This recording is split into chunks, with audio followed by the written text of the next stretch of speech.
ভাই সর্ব অর্থে বিজেপিকে চাই। তার কারণ হচ্ছে বিজেপি ভারতবর্ষকে যে হাইটে পৌঁছে দিয়েছে, ভারতবর্ষের অন্য রাজ্যগুলোকে যে জায়গায় নিয়ে গেছে। I stayed in Maharashtra for 30 years. I have seen what is called development. I have seen Gujarat from very close quarter. I want West Bengal to reach that height. West Bengal কে আবার ওই জায়গায় নিয়ে যেতে হবে যেখানে প্রত্যেকটা corporate বলবে yes I take the pride to say যে আমার বোর্ডে একজন বাঙালি আছে। বাঙালি ফুরিয়ে যেতে পারে না, বাঙালি ফুরিয়ে যেতে পারে না। আর একটা কথা, আজকে অমিত শাহ যেটা বলেছেন, UCC has to be implemented by all means. আজকে তো আমি এটা একটু হয়তো উত্তেজক কথা বলছি, আজকে তো শুক্রবার। Where is the protest? Where is that goddamn protest?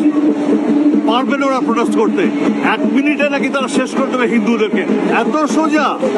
আমাদের 12,000 বছরের ইতিহাস, ওদের ইতিহাস হচ্ছে 1428 বছরের। আমাদের 12,000। আর বাবরি মসজিদ নিয়ে আমরা কেন বিরোধিতা করছি? বাবর এক হাতে তরোয়াল আর এক হাতে অহংকার নিয়ে রাস্তা বেরিয়েছিল। হিন্দুদের উনি কচুকটা করেছেন। একদিনে অযোধ্যাতে 1,40,000 হিন্দুকে মেরেছিলেন। So how to get that protest? You have to lose that protest. You have to drive BJP. Let BJP come to the power and sunshine West Bengal. We will have